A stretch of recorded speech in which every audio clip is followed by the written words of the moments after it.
Mama Khadija Bay Massa Dione Massa Dione Massa Dione. mu ngi tudd Mao Sidibé juddu ci atu 1976 ca Ziguinchor nga mu màggee laata muy ñëw Dakar gi mu tàmbalee def passion am bi di rap ci noonee la demee France nga mu defee ay at yu bëri. waaw Mao Sidibé doomu Casamance la donc Ziguinchor laa juddoo plus précisément et puis màggee Médina et puis ñoree France mun naa wax loolu. dama doon def 3 ans malheureusement j'ai fait 2 ans 3e année bi nag ci la ñuy tukki France et puis on est resté 6 mois au lieu de 2 mois ce qui faisait que lekkoon na un peu moitié année bi yëpp. je suis très attaché ak Ziguinchor sama fi nga xam ne fa laa juddoo sama famille papa tamit fa lañ juddoo. et parce que région boo xam ne culturellement parlant déjà c'est très riche. xam nga et donc du coup sama enfance yëpp même bi ma nekkee Dakar Médina musuma vacances bu ñu jëloon tey vacances ci ëllëg si maa ngi Ziguinchor et puis j'aime bien tout ce qui est culturel xam nga kankuran yi et puis àll bi ak yooyu yëpp quoi. nekk ku bëri casquette ndax ginnaaw rap bi Mao day def folk ak itam production ak i réalisation yu clip. suñu vacances yi loolu moo ko doon occupé répétition kërëb affaire demee noonu donc c'était da doon xaw a yëngalaale quartier bi parce que du coup xam nga may def loolu waa koñ yi dañ ciy jàpp famille beeg yooyu yëpp donc on dansait avec nos sœurs samay cousines ak yooyu ñoo doon fecc ak ñun.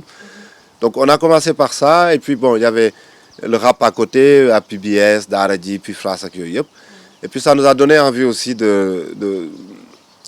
maanaam véhiculer ay messages juste pas danser rek mais boole ak ay messages yu ñuy lancer tamit et donc du coup on a commencé à faire du rap ci la ñu def turu groupe bi BBC et puis voilà ñu jot a génne benn album fi bu tuddoon Cukkuli mais dafa génn rek ñu tukki nag malheureusement. c'est vrai que woyuma rek quoi li may gën a maanaam li may gën a dundal mooy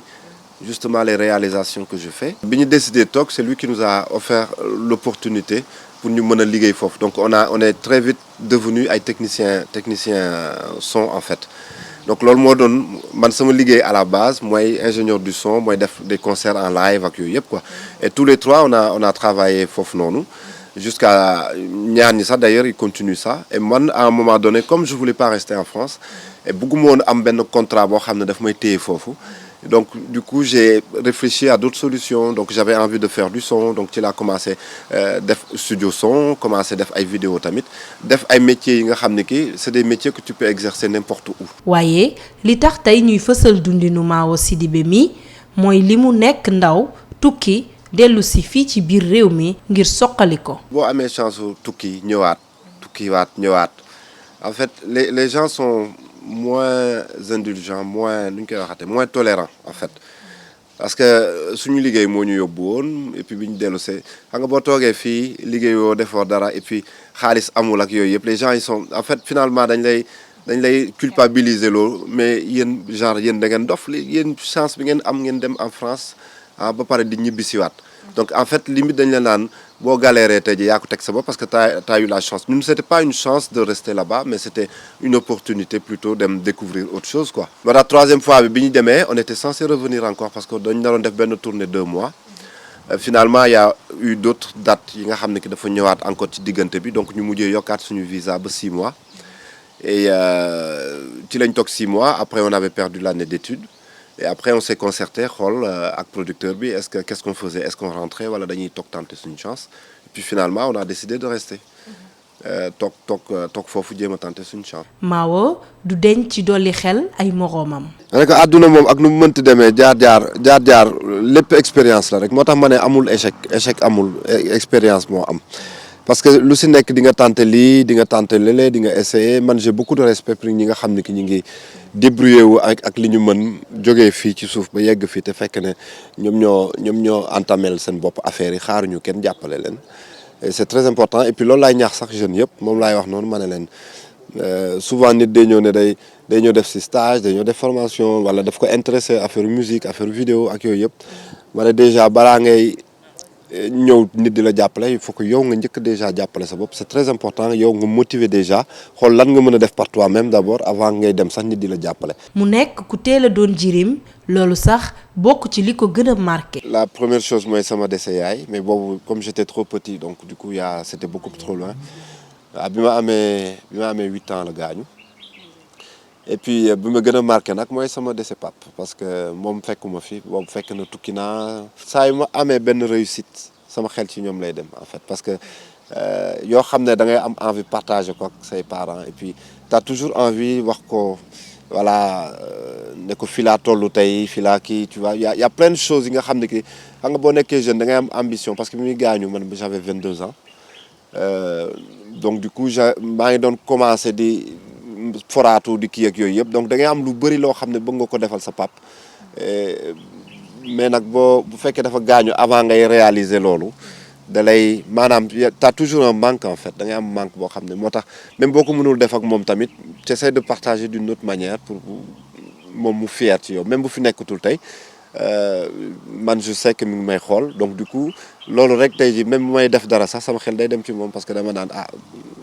ba léegi damay essayer def le maximum pour que moom mu bañ a am déception ci man. dina ko firndeel xaritam bi nekk itam kuy liggéeyandoo ak moom di wax ni Mao nit kese la. waaw maa ngi xam Mao depuis plus de 10 ans foofu ñoo ngi nekkoon Paris donc di nit que j'ai eu la chance de connaître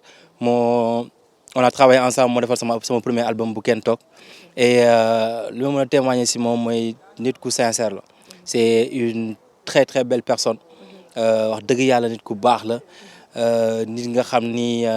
àddina sonalu ko en fait c'est du liggéey nañu sonal naa ko loo ko sonal du mer tegul xaalis fenn relation ak nit moo ko gënal lu nekk et mu doon raison bi nga xam ne on a gardé le contact ba mu ñëw installé Sénégal saa su mu ñëwee fii man ak moom ñooy liggéey continuer di liggéey parce que humainement nit ku baax la. Mao di tàllal loxo nguur gi ngir mu gën a taxawu ndaw yi. tàllal leen loxo ci ay formation et puis surtout yombal ko jeunes yi pour ñu mën a former wu quoi je pense que c'est ça le plus important parce que on a beaucoup de jeunes qui ont beaucoup de talent et beaucoup d'ambition. Mais le seul truc mooy li ñuy xaar mooy ku leen tàllal loxo je pense que il faut beaucoup de formation c'est surtout ça beaucoup de formation ci métier yeeg yooyu yëpp parce que on a tendance à boo xoolee formation yi ñuy def yëpp liggéeyu bureau rek la. il faut que ñu développer loolu yëpp c'est-à-dire jeunesse bi nii ils ont besoin d'apprendre des métiers d'apprendre beaucoup de choses ci affaire industrie ak yooyu yëpp quoi y a pas que les trucs de comptabilité de secrétariat de trucs machin ak yooyu yëpp quoi. bokk ci ay mbébétam moom Mao taxawal ab documentaire buy fësal melokaanu Afrique. J'avais complètement arrêté côté musique bi parce que justement j'étais dans un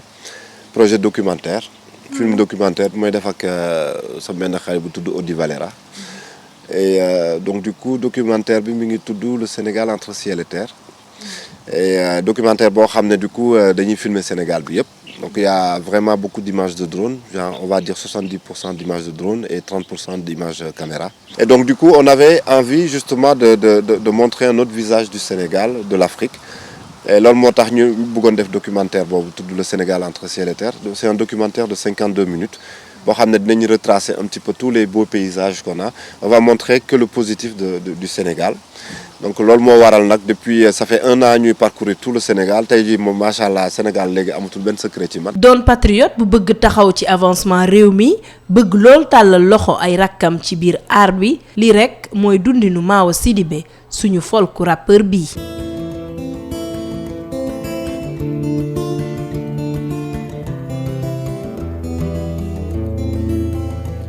Mama Khadija Bay Massa Joono